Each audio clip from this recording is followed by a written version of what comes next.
Amen. Mapagpalang gabi po sa ating lahat.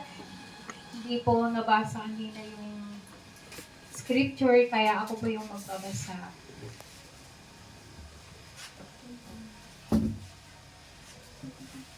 Ito po ay matatagpuan actually sa buong at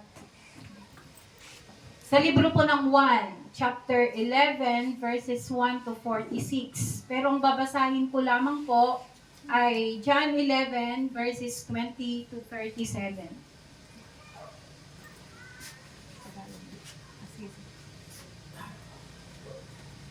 John 11, chapter 20 to 37. Nang mabalitaan ni Marta na dumarating si Jesus, sinalubong niya ito. Ngunit si Maria na may naiwan sa bahay. Sinabi ni Marta, Panginoon, kung kayo po ay narito, buhay pa sana ang kapatid ko. Subalit nalalaman kong kahit ngayon ipagkakaloob sa inyo ng Diyos ang anumang hingin ninyo sa Kanya. Muling mabubuhay ang iyong kapatid, sabi ni Jesus. Sumagot si Marta, nalalaman ko pong siya'y mabubuhay muli sa huling araw. Sinabi sa kanya ni Jesus, Ako ang nagbibigay buhay at muling pagkabuhay. Ang sino mang sumasampalataya sa akin, kahit mamatay ay muling mabubuhay. Sino mang nabubuhay at sumasampalataya sa akin ay hindi mamamatay kailanman. Naniniwala ka ba sa sinabi ko? Sumagot siya, Opo, Panginoon, sumasampalataya po ako sa inyo at naniniwalang kayo nga ang Kristo, ang anak ng Diyos na paparito sa daigdig. Pagkasabi nito, umuwi si Marta. Tinawag niya si Maria at binulungan. Naririto na ang guro at ipinapatawag ka. Pagkarinig nito ay nagmadaling tumayo si Maria upang salubungin si Jesus. Wala pa si Jesus sa nayon, naroon pa lamang siya sa lugar kung saan siya sinalubong ni Marta. Nang makitang si Maria ay nagmamadaling tumayo at lumabas, sinundan siya ng mga Hudyong nakikiramay sa kanila. Akala nila ipupunta siya sa libingan upang umiyak. Pagdating ni Maria sa kinaroroonan ni Jesus, nagpatira pa siya sa paanan nito at nagsabi, Panginoon, kung narito po lamang kayo, hindi sana namatay ang aking kapatid. Nahabag si Jesus at nabagbag ang kanyang kalooban nang makita niyang umiiyak si Maria, pati ang mga Hudyong kasama nito. Saan ninyo siya inilibing? Tanong ni Jesus. Sumagot sila, Panginoon, hali kayo at tignan ninyo. Tumangis si Jesus, kaya't sinabi ng mga Hudyo, talagang mahal niya si Lazaro. Sinabi naman ng ilan, napagaling niya ang bulag, bakit hindi niya nahadlangan ang pagkamatay ni Lazaro? Purihin po ang pagkakabasa po ng salita po ng Panginoon at bibigyan ko po ng tema ang binasa po ni Sister Rhea, Understanding Pain. Understanding pain through God's love. Understanding pain through God's love. Hallelujah. Naranasan na po ba nating mawala? Amen. Amen. Sa pera. Amen ako dyan. Amen si Mami Josie. Sa trabaho. Ako iniwan ko yung trabaho ko. Sa pag-ibig. Mga broken. Or sa kaibigan, nag-betray sa'yo. Or member ng pamilya. Nanay, tatay, asawa, kapatid, pamangkin, yan na pumanaw na dito sa lupa. Masakit di po ba yung nawawalan ka ng importante sa iyong bahay, ay sa iyong buhay? It's either work, kayamanan, business, family, love. Pag nawala yan ni isa, pag nawala ni isa, kahit isa lang yung nawala dyan, you will feel the pain. At hindi lang sakit emotional pain. Ang hirap makamove on, di ba? Mami Josie. Si Mami Josie hanggang ngayon nagte-testimony pa tungkol sa kanyang anak. Hanggang ngayon umiyak pa rin ako pag naalala ko ang tatay ko. No? Lately lang nakita ko sa post ni Pastor Ami, minayday pa niya yung kanyang mahal na kabiyak na kinuha na po ng ating Panginoon. So pag may nawala po sa atin, nakaka-ouch. Buti pa kung mawala siya, araw-araw mo pa rin nakikita, hindi na talagang kinukuha siya ng Panginoon. And doon, emotional pain dahil parang may nawala na part sa ating buhay. May nawala na part sa ating puso. Kaya nagkakaroon po tayo ng emotional pain. At hindi po natin maiwasan, why Lord? Bakit binibigyan mo ako ng sakit ng kalooban? Bakit binibigyan mo ako ng dahilan para ako ay umiyak gabi-gabi? Bakit binibigyan mo ako ng dahilan para ako ay malungkot araw-araw? Bakit binibigyan mo ako ng dahilan para isipin yung bagay na nawala sa akin o yung mahal ko sa buhay na nawala sa akin? Or bakit mo ako binigyan ng dahilan para isipin ko bakit may sakit ako ngayon? Even walang nawala sa buhay mo, pero kung may sakit ka physically, internal sa ating katawan, masakit po yun. Kasi nangangailangan din po tayo ng pera. Pampadoktor po natin. Kaya, napapatanong tayo bakit. Pero alam niyo ba mga kapatid, kung minsan, napapatanong din tayo, Lord, bakit mo inaalaw ang sakit? Di ba Diyos ka? Di ba nakakilala na ako sa'yo? Why you are allowing this pain na maranasan ko? Bakit nga ba nararanasan natin ang sakit sa damdamin or itong tinatawag na emotional pain? Maybe it's our hidden sin. May mga bagay na nakagawa tayo ng hindi kalooban sa ating Panginoon na ayaw mong i-share sa iba. Sinikreto mo. Ayaw mong sabihin sa iba dahil ayaw mong mapasama ka sa ibang tao. Or may kinukubaran ka na isang tao, prinoprotektahan mo na alam mong mali, na doon nagkakaroon ng guilt sa puso mo. Paggabi, iniiyakan mo, Lord, ano yung gagawin ko? Well, hindi ko pwedeng sabihin sa kaibigan ko, hindi ko pwedeng sabihin sa magulang ko, hindi ko pwedeng sabihin sa asawa ko, sa boyfriend ko, or sa pastor ko. Yung unan lang ang nakakaalam kung paano ka umiyak. Kaya nagkakaroon ng guilt hanggang sa mamuo yung galit sa puso mo. Galit sa sarili mo.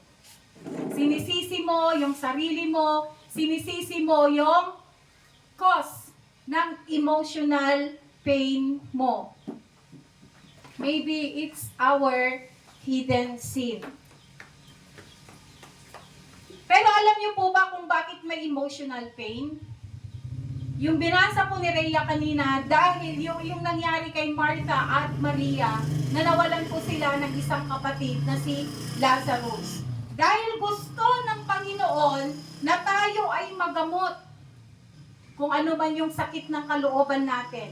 At gusto niya na sabihin natin, na dalhin natin sa Kanya yung ating nararamdaman. Sa Bethany, sabi doon from verses 1 to 46, sa Bethany ay may nagngangalang Lazarus na may dalawang kapatid na babae. Ito ay si Martha at si Maria. Nung namatay po si Lazarus, itong tatlong magkakapatid na po ito, si Lazarus, si Martha at Maria, ay very close sila sa ating Panginoong Yesus. They were best friends. At mahal ng Panginoon ang tatlong magkakapatid na ito. Dumating yung time na nagkasakit si Lazarus at namatay nga ito. Ngayon, nagpadala si Martha ng word, no, na iparating sa ating Panginoong Yesus na namatay na si Lazarus. Kaya lang, nung natanggap ng Panginoon ang balita, hindi siya umuwi kaagad sa Bethany. Dahil nasa ibang ibayo ng Judea ang ating Panginoong Yesus.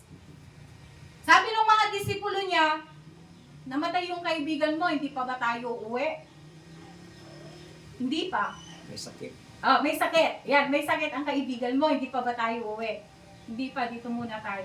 So, 2 araw pa yung pinalipas ng Panginoong Yesus bago sila umuwi doon sa lugar ni Lazarus. Pagdating nila doon, sinalubong siya ni Marta. Malayo pa lang, sinalubong na ni Marta ang ating Panginoong Yesus at sinabi, kung andito ka lang sana, Jesus, hindi sana namatay ang kapatid ko. Tignan niyo po mahilig po ba tayong mag-point? Point fingers pag tayo nasasaktan. Sabi ni Marta, kung dumating ka lang, Panginoong Yesus, sana hindi pa namatay ang kapatid ko. Pero na-twist. Na-twist yung sinabing gano'n ni Marta. Nagkaroon pa rin ng faith si Marta sa ating Panginoon, pero naniniwala ako na mabubuhay si Lazarus on Resurrection Day, sa huling mga araw. Sabi ni Marta. Ngayon, at si Maria naiwan sa bahay. So tingnan natin yung difference nung dalawa. Si Marta very active, no? Kung naalala natin yung istorya na nakinig si Maria at si Marta, siya yung nagtrabaho sa kusina. So si Marta very active, si Maria is quiet lady. Andun lang siya sa loob ng bahay kasama ng mga Hudyo, no, na nakikipagsimpatya sa magkapatid. So, ibig sabihin, maraming Hudyo yung naroon. Ibig sabihin, yung pamilya ni Marta, ni Maria at ni Lazaro ay very well-known family sa kanilang lugar. Katulad po natin, di ba? Pag may namamatay, pag gabi-gabi maraming tao, palakaibigan yung namatay. Or palakaibigan yung pamilya. Kaya kahit na wala kang maipamerienda, maraming tao na nakikipagsimpatya sa'yo gabi-gabi. Pero pag hindi daw, ayon naman ang sinasabi sa amin, pag hindi daw pala kaibigan yung namatay or yung pamilya, konti lang daw yung tao na pumupunta doon sa bahay ng may patay. So etong magkakapatid, maraming Hudyo na pumunta doon para makipagsimpatya sa dalawang magkapatid. Umuwi si Marta at sinabi niya kay Maria, andyan yung guro, dumating na. Pagkarinig ni Maria, lumabas siya kasama ng mga Hudyo. Ang akala nila, pupunta sa libingan ni Lazarus. Pero pinuntahan niya ang ating Panginoong Yesus. Alam niyo ba ang sabi ni Maria, din magkatulad sila nung sinabi ni Marta, kung andito ka lang sana hindi pa namatay ang kapatid naming si Lazarus. Pareho, yung sinabi nila. Tapos umiyak si Maria. Umiyak na rin yung mga Hudyo. Napasurot na, no, sa emotion, napaiyak na rin yung mga Hudyo. Nung nakita ng Panginoong Yesus kung paano umiyak ang magkapatid na si Marta at Maria at maging ang mga Hudyo na nakapaligid sa kanila, maging ang ating Panginoong Yesus umiyak. The shortest verse in the Bible, John 11:35, Jesus wept. Sa Tagalog, umiyak ang Panginoong Jesus. Sabi ng Panginoong Jesus, tara, saan nyo nilibing dalhin ninyo ako kung saan nilibing si Lazarus. At dinala nga nila ang Panginoong Jesus kung saan nila nilibing si Lazarus. At nung andun na sila, tignan nyo po yung story, at nung andun na po sila, pinatanggal niya yung stone. Pinapatanggal niya yung stone. Kasi cave po yun, kung saan nilibing si Lazarus. Pinapatanggal niya yung bato na nakaharang sa libingan ni Lazarus. Sabi ni Marta na naman, Panginoong Yesus, pang-apat, tama po ba, Bishop? Pang-tatlo. Pag-tatlong araw na niya ngayon, yung katawan niya naaagnas na, mabaho na. Mabaho na pag binuksan natin yan. Kaya hindi pwedeng buksan. Pero sabi ng Panginoon, ako ang buhay. Ako ang buhay, sabi ng Panginoong Hesus. Kaya tinanggal pa rin yung bato at lumapit ang Panginoong Hesus sa yungib kung saan nakahimlay yung katawan ni Lazarus at sabi, Lazarus! Lumabas ka dyan. Pagkasabi niya ngayon, lumabas nga si Lazarus. Mula sa patay, nabuhay si Lazarus sa isang utos ng Panginoon na lumabas ka. Paglabas niya, alam niyo po yung mommy, may nakapulupot na tela sa katawan, naglalakad. Linen, naglalakad pero yung tela nalalaglag sa parang nahihirapan, imagine, nahihirapan siya, para siyang robot, nahihirapan na maglakad si Lazarus. Kaya, free him, sabi ni Jesus sa huli. Free him, big sabihin, tanggalin yung linen, tanggalin yung tela na nakapulupot sa katawan ni Lazarus. At may 5 bagay po ako na 5 things that we can learn from this story. Number 1, yung tema po natin, understanding pain through God's love. And 5 things that we can learn from this story. Number 1, pain is a universal experience. Pain is a universal experience. Sa verse 19 to 20, and many of the Jews came to Martha and Mary to comfort them concerning their brother. So maraming Jews ang andun sa bahay ni Martha at ni Maria para i-comfort nila. Kasi yung pain, nararanasan lahat. At pag nakaranas tayo ng pain, naghahanap po tayo ng comfort. Naghahanap tayo ng tatapik po sa balikat natin. Nag-aantay tayo ng boses na sabihin, kaya natin yan, sister. Kaya natin yan, brother. Kaya natin yan, nanay. Kaya natin yan, daddy. Kaya natin yan, pastor. Andun yung mga Jews na nagko-comfort kay Martha. Inaaliw nila si Martha at si Maria. Tuloy po natin. Then Martha, as soon as she heard that Jesus was coming, went and meet him, but Mary still sat in the house. Nung nalaman ni Martha na paparating ang Panginoon, minit niya ang ating Panginoong Jesus. Tingnan po natin si Martha, she was in emotional pain. Pero nung narinig niya na andyan ang ating Panginoong Jesus, lumabas siya at minit niya ang ating Panginoong Jesus. Sa gitna ng emotional pain. Sa atin po mga kapatid, kumusta po? If we feel pain, kung may pinagdaraanan po tayo na sakit ng kalooban, kung may pinagdaraanan po tayo na problema, gusto pa ba nating imit ang ating Panginoon? O iniiyak mo na lang ng solo sa iyong kwarto? Dinidibdib mo lahat, inaangkin mo lahat ng sakit, at ini-ignore mo na ang Panginoong Jesus ay andyan lang, lumalapit sa'yo to comfort you, to give the solution kung ano man yung nararamdaman mo. Si Martha, nung narinig niya na andyan ang guro, andyan ang Panginoong Jesus, tumakbo siya palabas ng kanyang bahay, iniwan niya yung kanilang mga bisita, iniwan niya si Mary na kanyang kapatid na nagdadalamati at lumapit siya sa ating Panginoong Jesus. Lahat po walang walang nilalagpasan. Ang pain, ang sama ng loob, ang sakit sa kalooban. Pero sinasabi ko po sa inyo sa gabing ito, God is here to comfort you. Amen.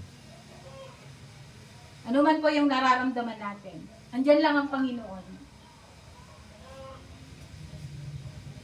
Ang gagawin lang natin is to meet Jesus. Like what Martha did. Pinuntahan niya ang ating Panginoong Jesus. So every time that we feel pain, especially emotional pain, meet Jesus. And He will comfort you because God is the great comforter. Number 2, People react to pain differently. Iba't iba yung reaction ng tao kung tayo ay nasasaktan. Sa verse 21 to 32, sabi po dito, then Martha said to Jesus, ito yung sinabi niya, Lord, if you had been here, my brother would not have died. But I know that even now, whatever you ask of God, God will give it to you. Jesus said to her, your brother will rise again. Depende po yan sa pananampalataya po natin. Kung naniniwala po tayo, nabibigyan tayo ng solusyon, well, actually, may solusyon po sa lahat ng problema. May binibigay ang Panginoong Yesus na solusyon sa bawat problema. Depende pa rin yan sa faith natin. Andiyan na yung solusyon, pero ayaw mong maniwala na ito ay galing from God. Yung solusyon na ito. Verse 24, pasensya na po kayo, wala yung salamin ko na iwan. Martha said to him, I know that he will rise again in the resurrection at the last day. Jesus said to her, I am the resurrection and the life. He who believes in me, even though he dies, yet he will live. And whoever lives and believes in me will never die. Do you believe this? Kung nananampalataya po tayo sa ating Panginoon, kahit mamatay ka man, mabubuhay ka. 27, she said to him, Yes, Lord, I believe that you are the Christ, the Son of God, who should come into the world. And when she had said this, she went away and called Mary, her sister, secretly, saying, The teacher has come and is calling for you. As soon as she heard this, she quickly got up and went to him. Now Jesus had not yet come into the town, but was in the place where Martha had met him. Then the Jews who had been with her in the house, comforting her, when they saw Mary getting up quickly and going out, followed her, saying, She's going to the tomb to weep there.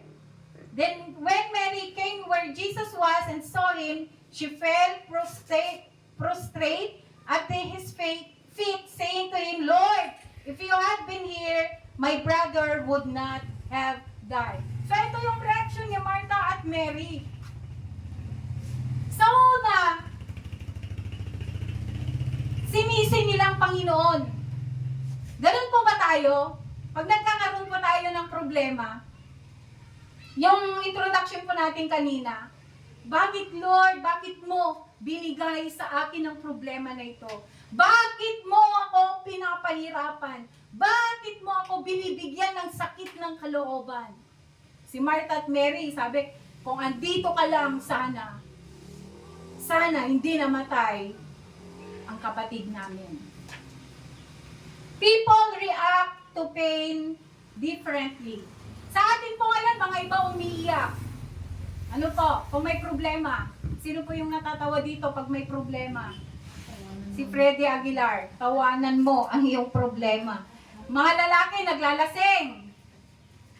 Kasi pag lasing daw yung lalaki, doon daw sila nakakaranas ng kalakasan. Kasi pag di sila lasing, hindi nila naibo-voice out kung ano yung nararamdaman nila.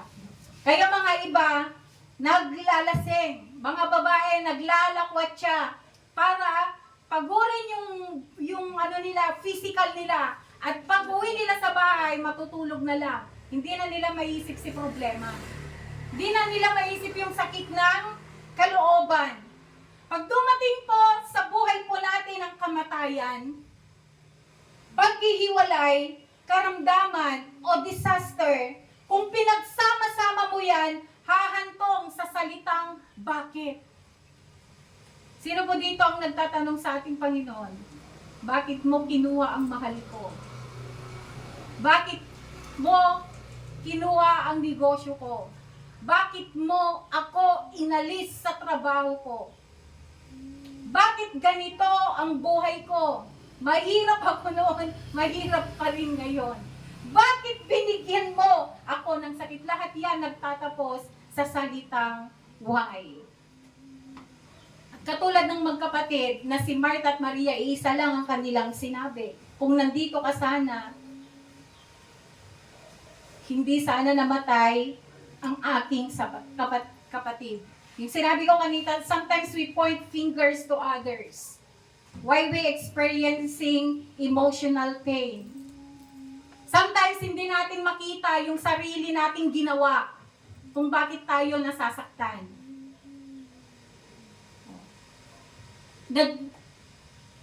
Naghiwalay kayo, ay nagmahal ka ng di tamang tao. Pero ang sinisi mo, siya lang. Hindi mo inisip na part ka sa pagkakamaling yon. Pinasok mo ang isang trabaho na hindi fit sa'yo. Kaya nung nalugi ka, sinisi mo yung pinanggalingan ng puhunan mo. Hindi mo inisip yung sarili mo na part ka sa pagkakamaling yon. Why you are in pain. Ganyan po ang ginawa ni Martha at Maria. People react to pain differently. Paano po kayo mag-react pag kayo po ay nasasaktan? Naninisi ba kayo? Or tumatakbo po tayo diretso sa ating Panginoon? Pag-isipan po natin yan. Pag nasasaktan ba ako? Sinisisi ko ba ang ibang tao? Sinisisi ko ba ang sarili ko? Or sinisisi ko ba ang Diyos? Number 3, Jesus understand your pain. Ito po yung maganda. Ano man po yung pinagdadaanan natin, naiintindihan ka po ng Panginoon. Hindi po tulog ang Diyos kung tayo ay nakakaranas ng pain. Hindi po tayo tinatalikuran ng Diyos kung tayo man po ay nakakaramdam ng pain. John 11:33-36, sabi po dito, so when Jesus saw her weeping, nung makita ng Panginoong Yesus na umiiyak si Maria at yung mga Hudyo na nakapaligid sa kanya, Jesus groaned in his spirit and was troubled and said, Where have you laid him? They said to him, Lord, come and see. Tinanong niya si Maria, saan niyo nilagay yung katawan ni Lazarus? Di ka, Panginoon. At nang makita mo, then umiyak ang ating Panginoon. Bakit umiyak po ang ating Panginoon? Bakit po kaya umiyak ang ating Panginoon? At sabi ng mga Hudyo, nung makita na umiyak si Jesus, sabi ng mga Hudyo, talagang mahal niya si Lazarus. Di ba, pag nawawalan tayo ng mahal sa buhay, hindi ka natutuwa. Yay! Awanan na tayo, di ba? Iniiyakan po natin yan. Katulad ng ginawa ng Panginoong Yesus. Iniyakan niya si Lazarus. At sinabi ng mga Hudyo, sa verse 36, iniyakan niya si Lazarus. Tignan ninyo, talagang mahal na mahal niya si Lazarus. Dahil nga, parte ng buhay ng Panginoong Yesus, ang magkakapatid na ito. Kaya nung nawala si Lazarus, pati ang Panginoon ay umiyak. And some of them said, could not this man who opened the eyes of the blind also have kept this man from dying? Then Jesus, again groaning in himself, came to the tomb, and it was a cave, and the stone lay against it. Mga kapatid, sa gabing ito, ang Diyos naiintindihan niya tayo, believe it or not. Hindi niya tayo hinahayaan na magkaroon ng pain sa puso natin nang wala siyang purpose. Yes, He allows it. Sabi ko kanina, inaalaw ng Panginoon na makaramdam tayo ng pain, to seek Him, at ibigay natin sa Kanya ang ating nararamdaman. At ang isang dahilan kung bakit naiintindihan tayo ng Panginoon, Jesus also felt pain. Nakaranas din siya ng pain nung siya po dito, nung siya po ay andito sa lupa. Naalala niyo po yun? Number 1, rejection. Nireject siya ng mga Hudyo. Pinagtawanan siya. No? Nilagyan pa siya ng corona na tinik. Nireject yung pagka-King of Kings niya. Number 2, ano yung naramdaman na pain ng Panginoon nung andito siya sa lupa? Betrayal. Yung disciples niya mismo, binitray siya 3 times. Hindi ko kakilala yan. Ang sakit, no? Very close kayo. Araw-araw kayo magkasama. Pero dumating yung time na hindi kanya kilala. Kahit na tinuring mo na very close friend kayo, nagawa niya na i-betray ka sa ibang tao. Ganon ang ginawa ng ibang disipulo, ng isang disipulo. Dalawa, no? Si Judas at si Ganon yung ginawa nila sa ating Panginoong Yesus. Nakatanggap siya ng rejection, betrayal, and last, shame on the cross. Pinapako siya ng walang kasalanan. Pinagtawanan. No? Yung damit niya, pinunit-punit. Nakakahiya yung ginawa nila sa ating Panginoon. Kaya huwag kang mag-alala. Kung ano man yung nararamdaman mo ngayon, naiintindihan ka ng ating Panginoong Yesus. Alam niya kung gaano kasakit na magkaroon ng emotional pain.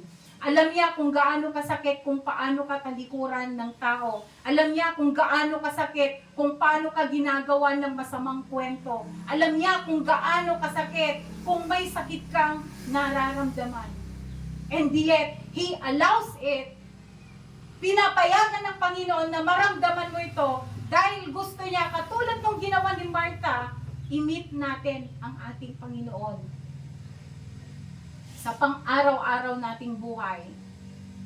Aminin nyo man o hindi, we need Jesus in our life. Kasi kung wala na tayong nararamdaman na problema, wala na tayong nararamdaman na sakit, paano ka lalapit? Paano mo tatawagin ang pangalan ng ating Panginoon? And number 4, you must remove the barriers. Alisin mo yung hadlang sa puso mo. Verse 41 to 44, then they took away the stone from the place where the dead was lying, and Jesus raised his eyes and said, Father, I thank you that you have heard me. And I know that you always hear me. But because of the people standing here, I said this, that they may believe that you have sent me. Tinanggal nila yung bato sa yungib kung saan nakahimlay si Lazarus. At alam niyo ang ginawa ng Panginoong Yesus? He raised his eyes. Tumingin daw siya sa taas. Pag tumingin ka sa taas, it is a position of prayer. Pero hindi importante ang position ng mata mo andun sa taas. It is your heart, how you talk to God. It is your heart, how you pray to God. It is your heart, how you meet Jesus. Amen. You must remove the barriers. Yes, naiintindihan ng Panginoon kung ano yung kalagayan natin. Pero bakit kung minsan, mahirap tayo na lumapit sa ating Panginoon because we have the pride. Paano ka pagagalingin ng Panginoon kung hindi ka lalapit? Paano mo makikita? Andyan na yung solusyon, no? Paano mo igagrab ang solusyon? Kung di mo bubuksan yung mata ng puso mo. Remove the barriers. Sabi niya kay Martha, tanggalin mo yung barriers. Tanggalin mo yung hadlang para makalabas si Lazarus. Panginoon, sabi ni Martha, wala na. 3 araw na. Mabaho na yan. Kung minsan, nagdadot tayo. Kaya mahirap nating tanggalin yung barriers dahil may pagdududa. Hindi lang pride, dahil may pagdududa. May solusyon ba? Gagaling pa ba ako? Makaka-move on pa ba ako? Hello kapatid, remove your barriers. Yan ang utos ng Panginoon. Tanggalin mo yung hadlang para makita mo na tinutulungan ka ng Diyos. Tanggalin mo yung hadlang para makita mo na Tanggalin mo yung hadlang para makita mo na andyan ang Diyos para sa'yo. Nung pinatanggal niya yung bato kay Martha, gusto ng Panginoon to execute her faith.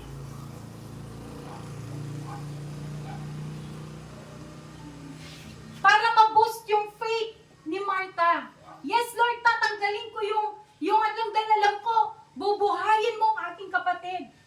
Yes, Lord, tatanggalin ko yung pagdududa, tatanggalin ko yung pride dahil alam ko natutulungan mo ako.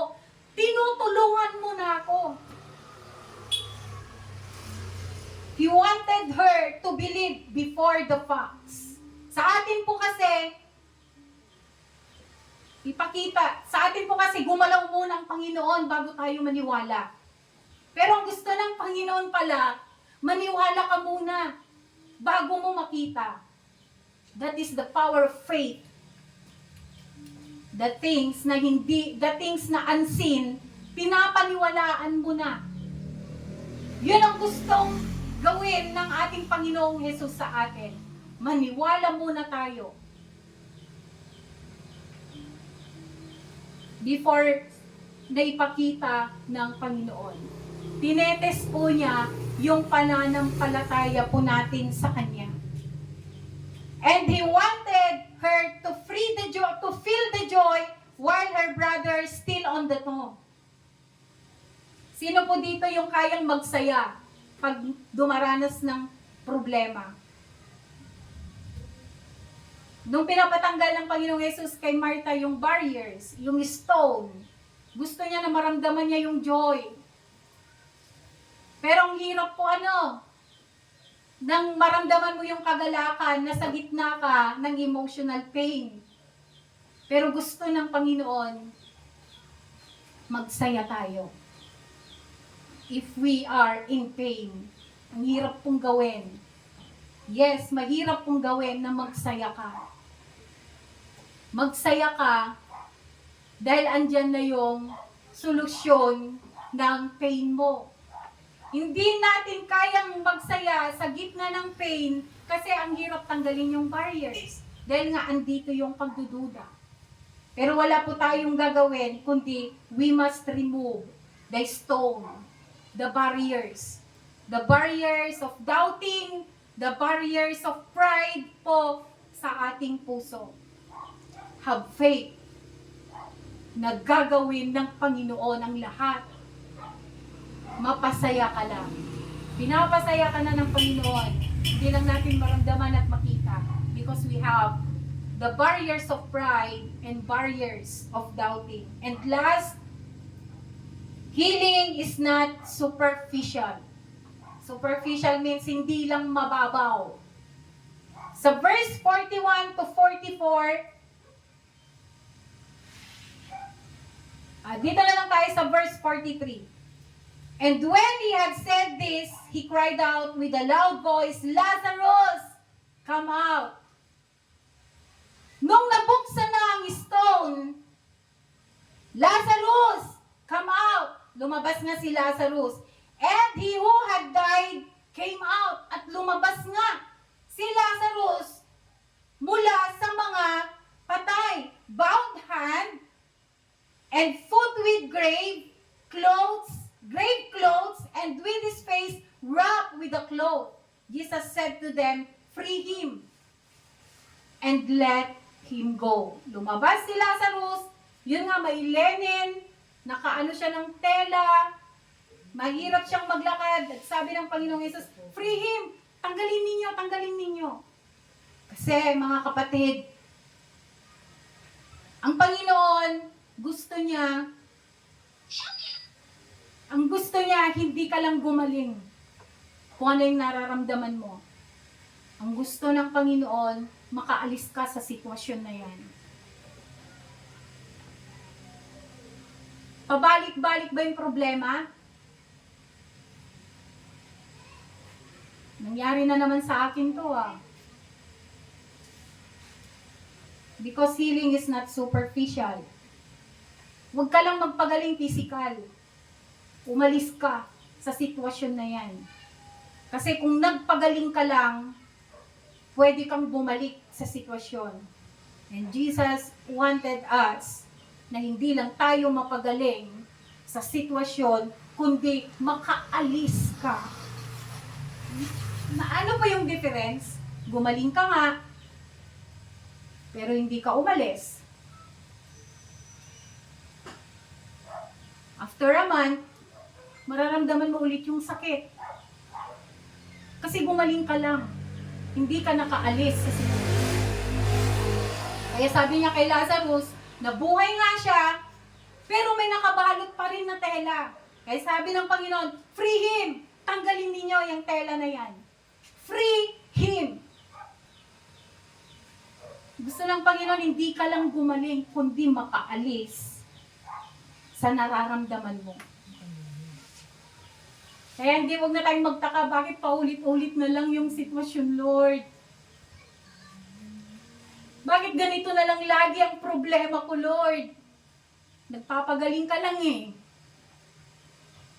Hindi ka umaalis sa sitwasyon. Pinapaalis ka ng Panginoon sa sitwasyon. Pero binabalik-balikan mo, kaya bumabalik-balik pa rin yung sakit. Umalis ka dyan sa sitwasyon na yan. Dahil yan ang gusto ng Panginoon. Ang Panginoon, gusto niya ay gumaling tayo sa lahat ng paghilom ng sugat mo. Alam niyo ba yung bata, doon ay patubla, kahit na anong gamot yan, hindi yan gagaling. Hindi niya mararamdaman yung kagalingan. Pero pag-iipan yan ng mother, di anak ko, ihip lang yun parang saya-saya na nung bata. Lalo na pag ikikis mo, kahit nandyan pa lang yung sugat, feel niya, magaling na siya sa sugat. Ano po? Pero, yung gustong gawin sa atin ng Panginoon, mas matindi pa sa mother's kiss. Na ginagawa ng isang ina pag nasaktan ng kanyang anak. Mahirap ba na matanggal yung tela na nakabalot sa atin ngayon? Bumabalik ba yung sakit? Yung karamdaman natin physically? Yung nararamdaman natin na sakit sa kalooban natin? Yung problema? Mahirap pang tanggalin yung tela na yan, mga kapatid. Isa lang ang solusyon. Hayaan mo ang Panginoon ang siyang magtanggal sa bato ng puso mo. At hayaan mo ang Panginoon ang magtanggal ng tela sa buhay mo. Alam niyo po yung story of palm of Jesus. Yung dalawang butas. Etong butas na ito, yung kamay ni Jesus, may dalawang butas po yan. Kaya tayo dapat ay umuwi sa ating tahanan para makita natin. Makita po natin yung emotional pain na nagdulot sa ating Panginoong Hesus dito sa lupa. Rejection, betrayal, shame on the cross. Ito din yung dahilan kaya pinawi niya yung sakit ng lahat ng nararamdaman natin. Actually, ito pong story ni Lazarus, yung pagkamatay ni Lazarus. Ito po yung portray, ito po yung future ng ating Panginoong Hesus na mamamatay siya. Ipinakita niya yung power niya na kaya niyang buhayin si Lazarus from the dead. Ako ito, sabi ng Panginoong Hesus, mangyayari sa akin yan. Ako yung resurrection. Ikaw, buhay na buhay ka, pero feeling mo namamatay ka na dahil sa problema. Feeling mo namamatay ka na dahil sa pagkalugi. Feeling mo namamatay ka na dahil sa sakit physically.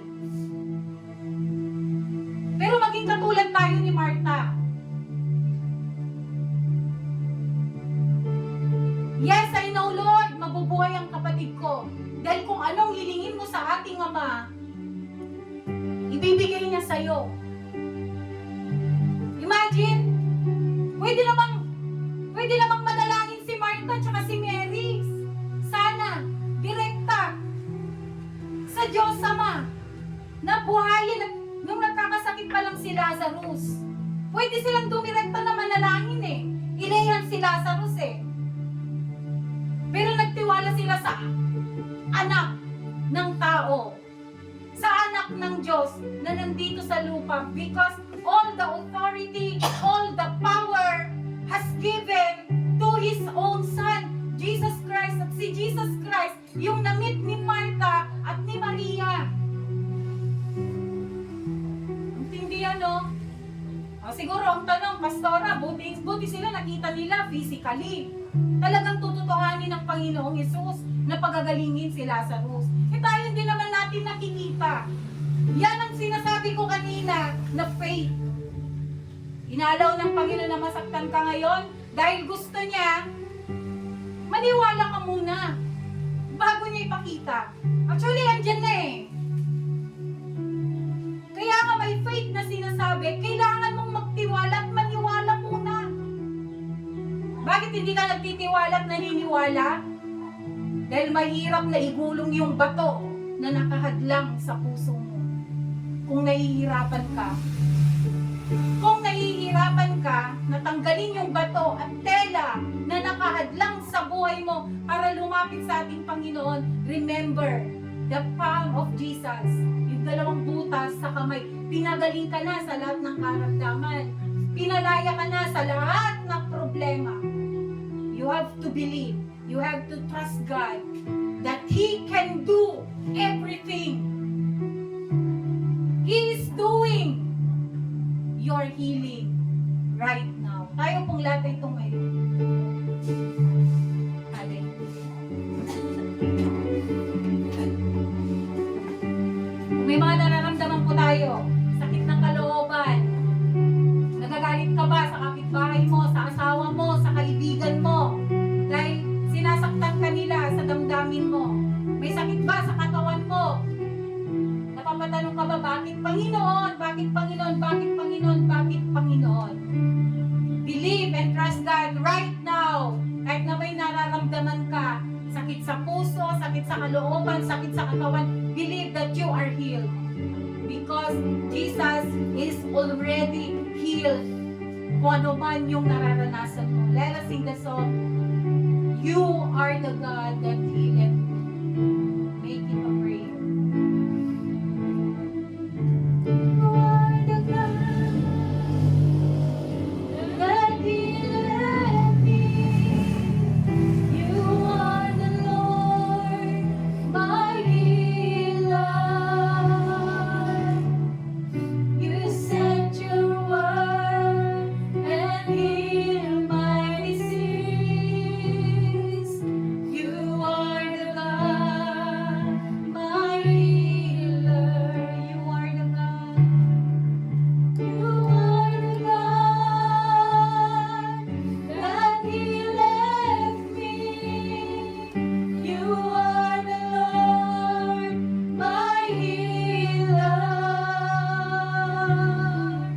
You sent your word and you healed my disease. You are the God. You are the God. My church, sing it with your whole heart. You are the God. You are the God that healeth thee. You are the Lord, my healer. You sent your word and you healed my disease. You are the Lord, my For the last time, you are the God. You are the God that healeth thee. You are the Lord, my healer. You sent your word and you healed my disease. You are the Lord, my healer. Kapatid, sa gabi pong ito, nais ng Diyos na ikaw at ako, ang bawat isa po sa atin ay makalaya sa anumang sakit na nararamdaman po natin. Because He is the God that healeth thee. Yung kanyang mga salita na atin pong napapakinggan, Yun yung ipinapadala ng Panginoon na kanyang mga salita na nagpapagaling sa lahat ng ating mga karamdaman. Sa iyong kinatatayuan, kung mayroon ka mang nararamdamang physically sa iyong katawan, maaari ba sa gabing ito, ipatong mo ang iyong isang kamay mo sa bahagi ng katawan mo na may nararamdaman kang sakit. At habang ang isa nakataas sa harapan ng ating Panginoon. Our God is a God that healeth thee. Siya yung dakilang Diyos na manggagamot. Huwag po nating pagdudahan ang ating Panginoon. Huwag po tayong mag-alinlangan sa ating Panginoon sapagkat siya ang Diyos na makapangyarihan sa lahat. Nais ng Diyos ng bawat isa po sa atin mula sa gabing ito ay makalaya sa anumang pain na nararanasan po natin. Physically pain, emotionally pain, God wants us to be free from any kinds of pain. Panginoon, sa gabi pong ito, salamat sa inyong masalita na inyo pong ibinigay sa amin. You want us to be free from any kinds of pain sa aming mga buhay. Kung may mga kamay po dito, Panginoon, na nakapatong sa kanilang mga pisikal na may nararamdamang sakit, Lord, you want them to pray right now in the name of Jesus. Hayaan mo, Panginoon, na tumaloy ang iyong kapangyarihan sa kanila pong mga buhay, anumang bahagi ng kanilang katawan kung saan nakapatong ang kanilang kamay, Panginoon, na meron pong nararamdaman. This evening, we will declare healing upon healing in the name of Jesus. Healing upon healing in the name of Jesus. Even the emotional pain, O God, patuloy mong pagalingin ang aming mga emosyon, Panginoon, at patuloy kang kumilos sa aming mga buhay. Salamat, Panginoon, sa pagpapagaling mo sa amin sa gabi pong ito. And we receive the healing right now in the name of Jesus. Thank you, Lord, for the healing. Thank you, Lord, for your healing. Salamat, Panginoon. Salamat. Maging sa iyong lingkod na siya mong ginamit ang aming panalangin. Patuloy ka pong kumilos sa kanya pong buhay. Patuloy mo po siyang bigyan ng mas malalim na pangunawa, kaalaman sa inyong mga salita. At sa bawat pagbahagi niya ng iyong mga salita, Panginoon, samahan mo ito ng iyong anointing, ng iyong kapangyarihan. Salamat sa gabi pong ito, sa pagpapalaya mo sa bawat isa sa amin. Alam ko, meron ka pong pinalaya sa gabing ito sa anumang uri ng pain na nararanasan nila. In the name of Jesus, in the name of Jesus, salamat po. In Jesus Christ, mighty name we pray. Amen. Palakpakan po natin ang Panginoon. Hallelujah. Amen. Praise the Lord.